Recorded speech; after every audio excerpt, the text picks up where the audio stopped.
Tu vois, beaucoup confondent la présence physique avec la fidélité spirituelle. Ils pensent que parce qu'ils sont là, Dieu les voit. Mais Dieu ne regarde pas où ton corps se trouve. Il regarde où ton âme s'agenouille. Et toi, où est ton âme en ce moment? Dans les mains du monde ou dans les bras du Père? Si tu sens ce poids sur ta poitrine, cette fatigue dans ton cœur, ce n'est pas la fin. C'est le commencement d'un réveil. Il y a des tempêtes que Dieu permet non pour te détruire, mais pour t'empêcher de construire ta maison sur le sable. Edwards affirmait, « Dieu secoue les fondations d'une foi superficielle afin que l'homme découvre la profondeur de sa grâce. » L'homme du banc relève lentement la tête, le regard vers le ciel. La lumière du soleil filtre entre les nuages, comme un signe discret, presque invisible, mais suffisant pour raviver une étincelle. Combien de fois as-tu porté ce fardeau seul, croyant devoir prouver ta foi par tes actes visibles? Tu allais à l'église, tu participais, tu disais les bons mots, mais au fond, tu savais que ton cœur criait différemment.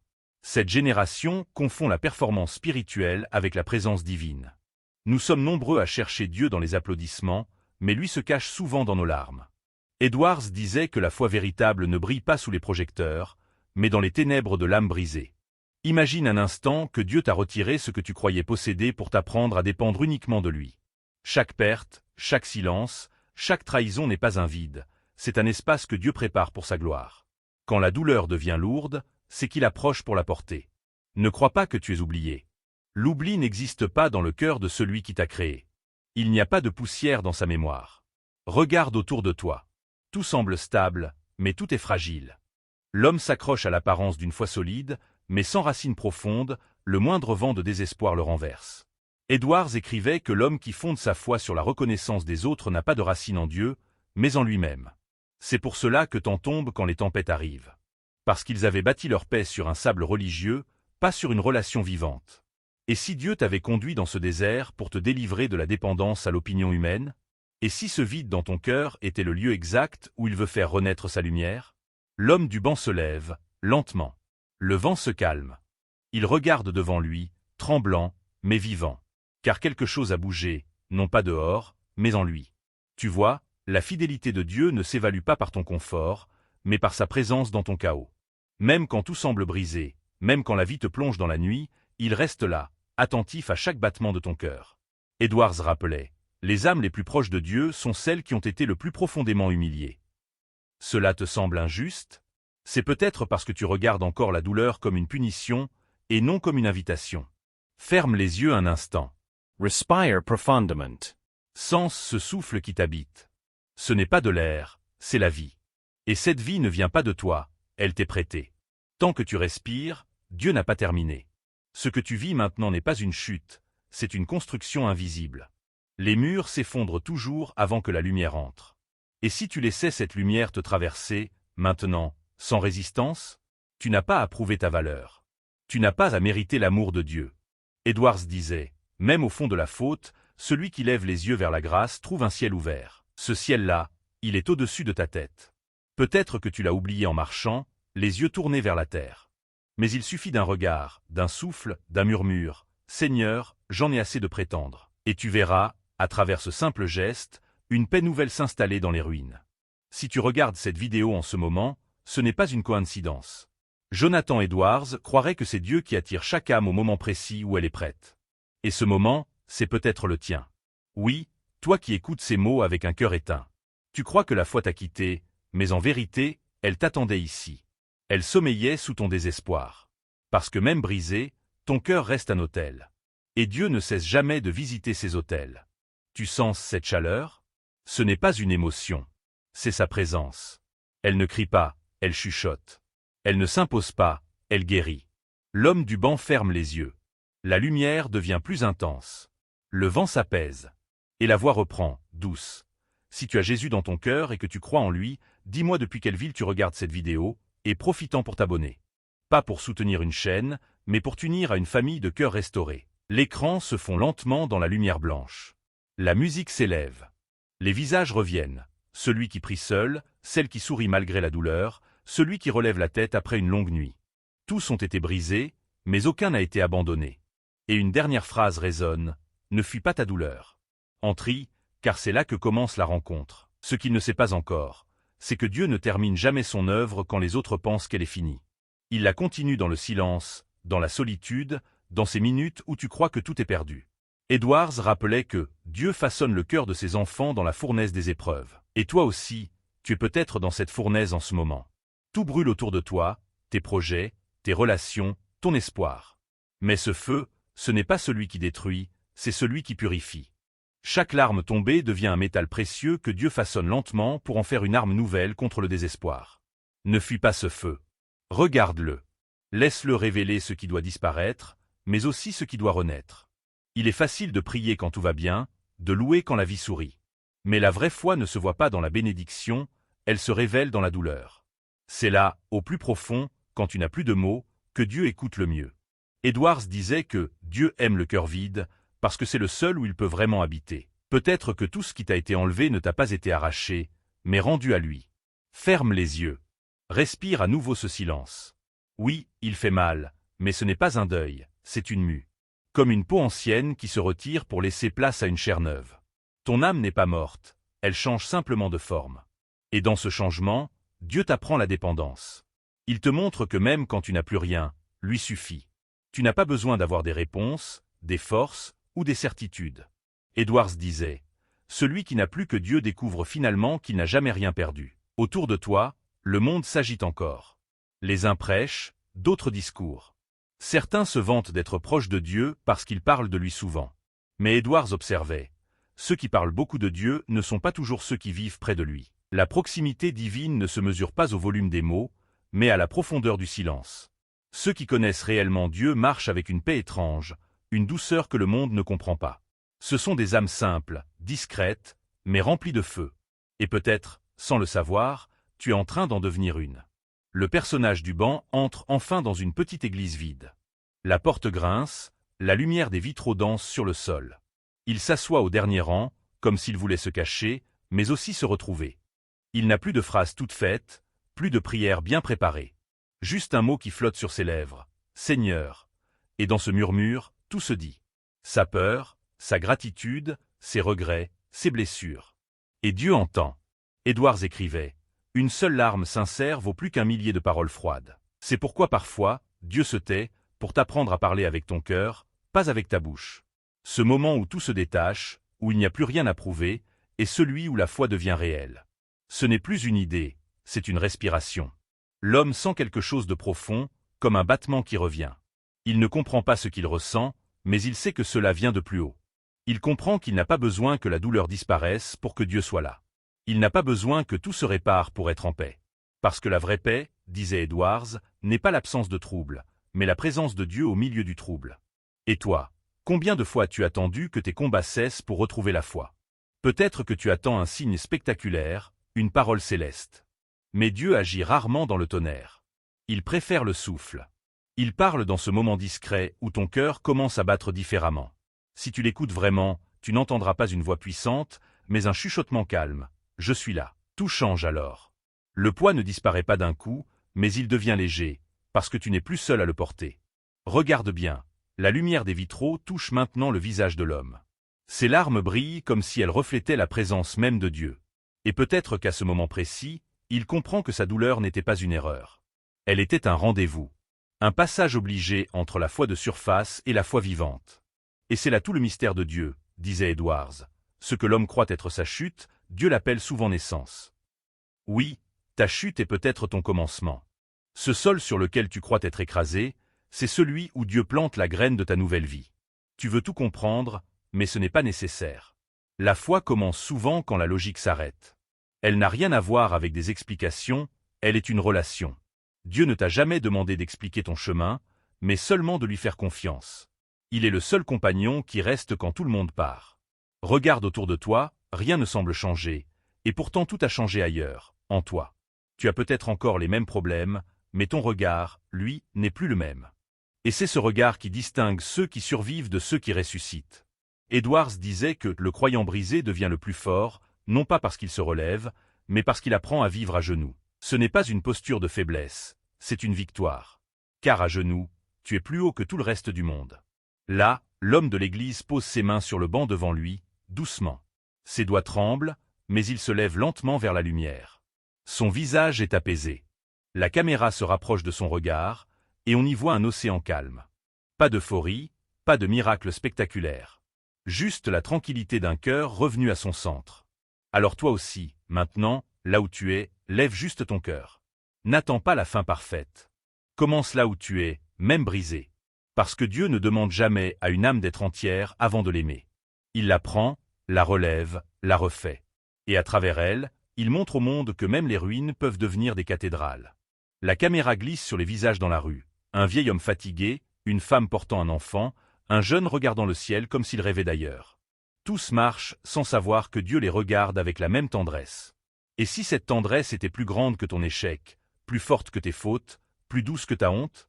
Edwards disait, ce n'est pas la perfection de l'homme qui attire la grâce, mais la reconnaissance de son besoin. Voilà ce que l'homme du banc a compris. Il n'a plus besoin de briller, seulement de croire que la lumière reviendra. Le monde moderne nous pousse à cacher nos cicatrices, à prétendre que tout va bien. Mais dans le royaume de Dieu, tes cicatrices sont des trophées. Elles racontent où la grâce a touché ton âme. Tu n'as pas besoin de les effacer. Regarde-les, car ce sont elles qui prouvent que tu es passé par la croix pour renaître dans la lumière. Edwards rappelait que ceux qui ont souffert profondément deviennent les témoins les plus authentiques, parce qu'ils parlent avec le cœur, pas avec les lèvres. Quand tu dis « je crois encore », après tout ce que tu as vécu, ton « oui » résonne au ciel comme une mélodie rare. À ce moment du récit, le narrateur s'approche émotionnellement de celui qui écoute. Et toi, oui toi, que caches-tu derrière ton sourire? Ce travail que tu fais chaque jour, ces obligations, ce masque que tu portes pour dire aux autres que tout va bien. Peut-être que tout ce que Dieu attend, ce n'est pas ta force, mais ton épuisement. Peut-être qu'il ne veut pas que tu t'élèves, mais que tu t'abandonnes. Edwards disait, Dieu ne guérit jamais ceux qui refusent de reconnaître leurs blessures. Ce n'est pas ta perfection qu'il désire, mais ta vérité. Ferme les yeux encore un instant. Imagine-toi seul dans ton salon, la lumière tamisée, la fatigue du jour sur tes épaules. Et si, au lieu d'essayer d'être fort, tu murmurais simplement « Seigneur, je n'en peux plus, mais je crois encore en toi », ce n'est pas une faiblesse, c'est une victoire invisible. Car c'est dans l'impuissance que Dieu commence à agir pleinement. L'homme de l'Église, de retour chez lui, pose les mains sur la table vide. Sur cette table, il y a un livre, sa Bible, ouverte au hasard sur un passage de Job. Je sais que mon Rédempteur est vivant. Un léger sourire traverse son visage. Le même verset qu'il avait lu autrefois sans comprendre prend maintenant un sens nouveau.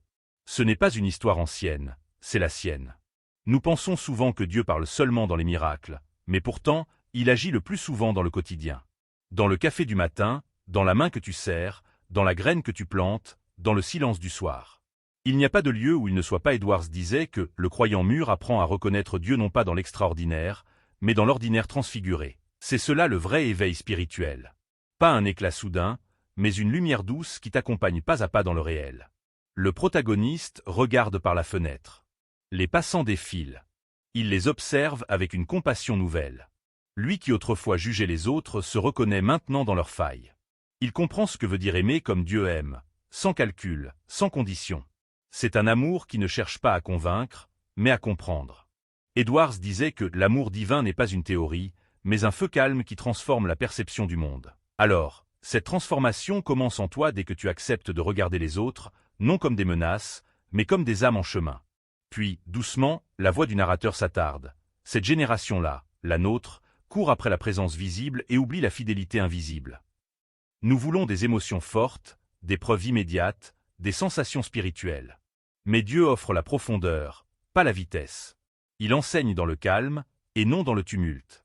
Tant que tu cherches l'éphémère, tu restes affamé. Mais quand tu entres dans la fidélité silencieuse, la fin devient paix. Edwards disait, ce que l'on cherche hors de Dieu se perd toujours, mais ce que l'on dépose en lui demeure éternellement. Alors, que veux-tu vraiment que Dieu voie en toi?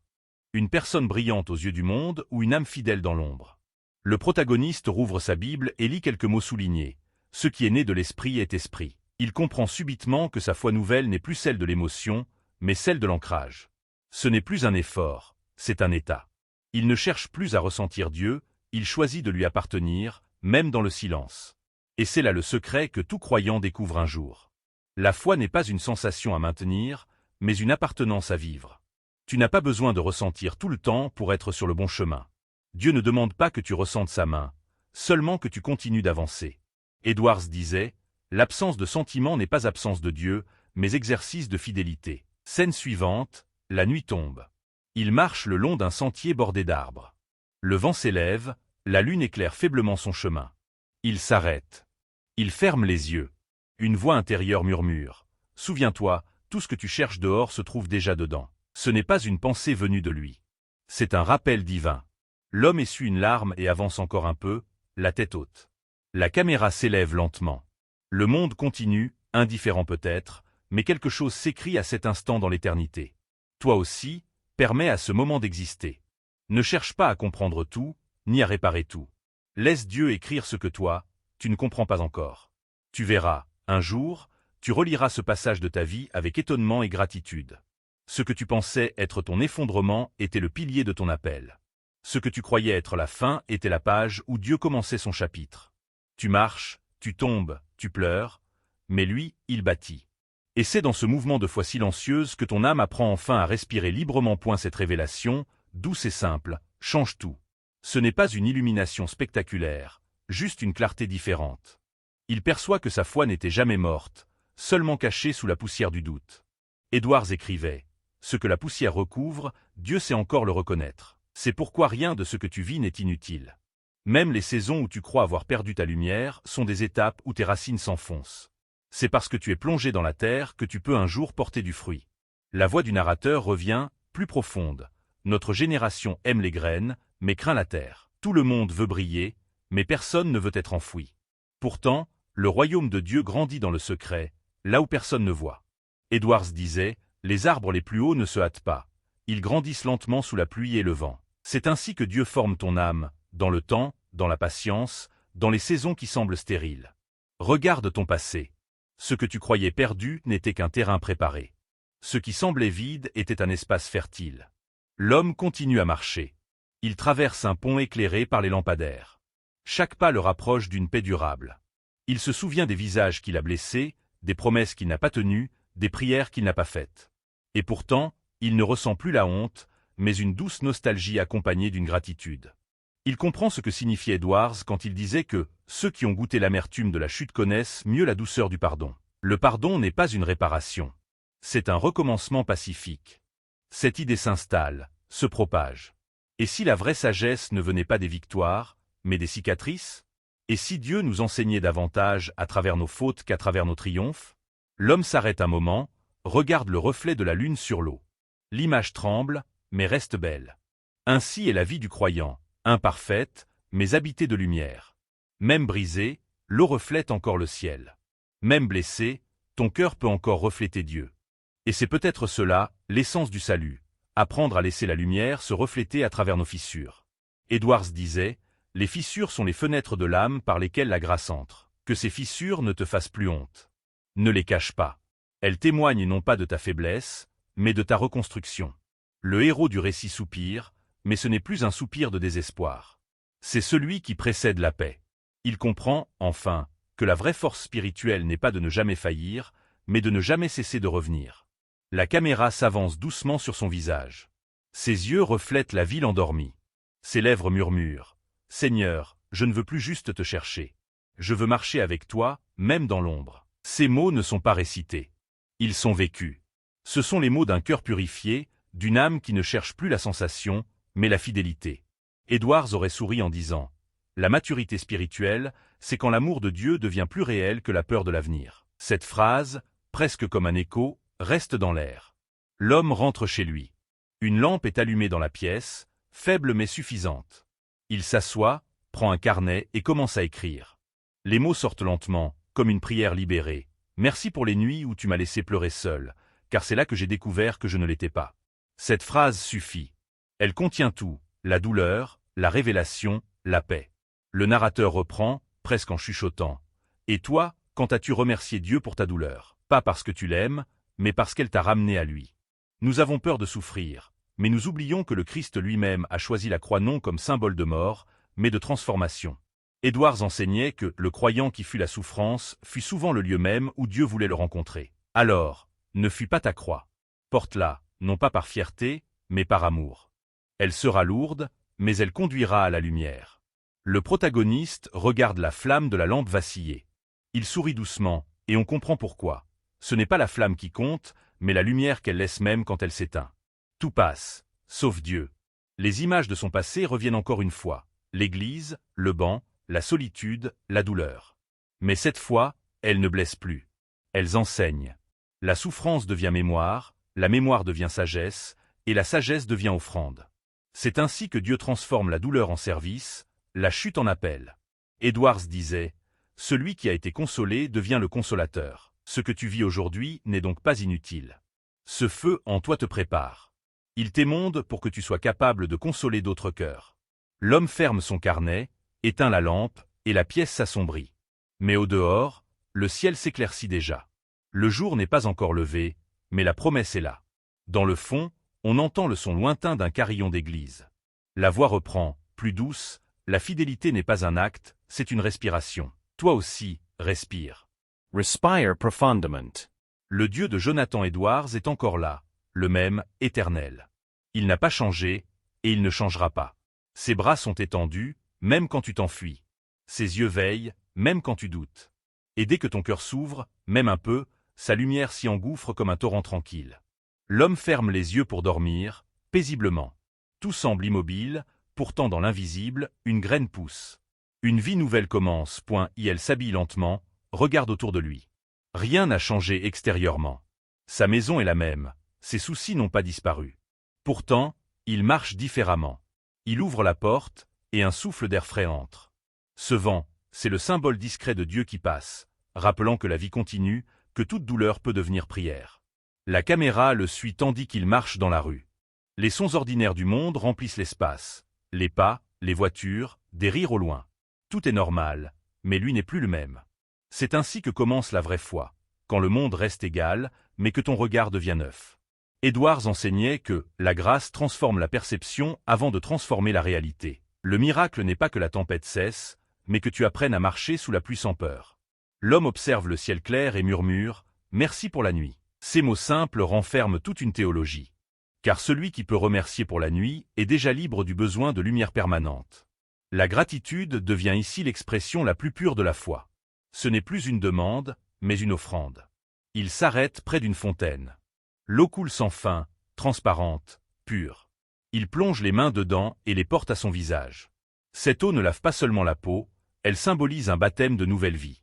Non pas un rite religieux, mais un geste intime, personnel. Edwards disait que même le geste le plus simple, accompli avec foi, devient une prière silencieuse. Oui, cette vie renouvelée ne se construit pas sur des proclamations, mais sur des gestes humbles. L'homme redresse les épaules, respire longuement, puis marche encore, non pour fuir, mais pour vivre pleinement. Le narrateur revient, presque paternel. Si tu comprends ces mots, c'est que tu es déjà en chemin. Car ceux qui entendent ce genre de paroles ne sont jamais loin de leur réveil intérieur. Tu étais fatigué, brisé, peut-être en colère. Mais quelque part, une étincelle s'est rallumée. Dieu ne demande pas que tu sois parfait, il te demande juste de ne pas éteindre cette étincelle. Protégela. Fais-la grandir. Edwards disait, la flamme la plus faible du cœur sincère éclaire davantage que la torche du religieux orgueilleux. Ne néglige pas ce feu doux qui brûle encore en toi. La caméra se déplace à travers différents visages maintenant. Une mère serrant son enfant, un vieil homme tenant sa Bible ouverte, un jeune agenouillé dans une chambre obscure. Des milliers de visages qui prient chacun à leur manière, loin des regards. Edwards aurait dit que le vrai réveil ne se mesure pas au nombre d'églises pleines, mais au nombre de cœurs brisés qui se tournent vers Dieu en secret. Et c'est exactement ce que ce message cherche à rappeler. Le protagoniste continue sa marche. Une église sonne au loin. Il s'arrête, écoute, puis regarde le ciel. Les nuages passent doucement. Chaque sonnerie résonne comme une parole divine. Je suis là. Alors il ferme les yeux et sourit. Car ces mots, il ne les entend plus seulement avec ses oreilles, mais avec son âme. Le doute est toujours là, parfois discret, mais il a appris à le laisser coexister avec la foi. Ce n'est plus un ennemi, mais une ombre parmi tant d'autres qui rappellent la lumière. Edwards disait, l'ombre prouve la présence du soleil. C'est là, dans cette conscience nouvelle, que le récit trouve sa plénitude. L'homme ne devient pas un saint parfait. Il reste humain, fragile, mais désormais il avance en confiance. Chaque chute devient un pas, chaque larme un témoignage, chaque silence une invitation. Le narrateur murmure, Dieu ne t'a jamais abandonné.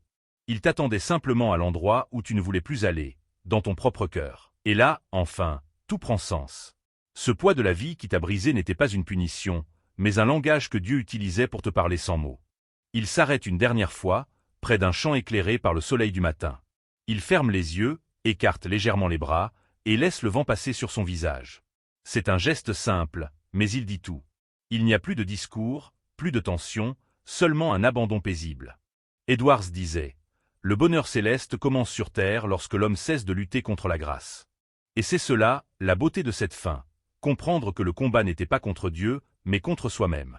Le narrateur reprend une dernière fois, d'un ton bas, presque comme une prière. Si tu as écouté cette histoire, ce n'est pas un hasard. Il y avait un message pour toi. Tu n'es pas seul. Dieu t'a vu dans ton silence. Il t'a attendu avec patience. Et aujourd'hui, il t'invite simplement à revenir, pas comme un héros, mais comme un enfant. Puis la voix se tait, laissant la musique s'élever lentement, profonde. Les images se fondent dans une lumière blanche, pure. Les visages reviennent, celui de l'homme, de la femme, de l'enfant, tous regardant vers la même direction, le ciel. Une dernière phrase résonne, claire et paisible. Si le poids de la vie t'a brisé, n'oublie jamais. C'est sur les pierres tombées que Dieu construit les autels de la foi. Puis tout s'efface, ne laissant qu'un silence plein. Non pas la fin d'une histoire, mais le commencement d'une vie nouvelle.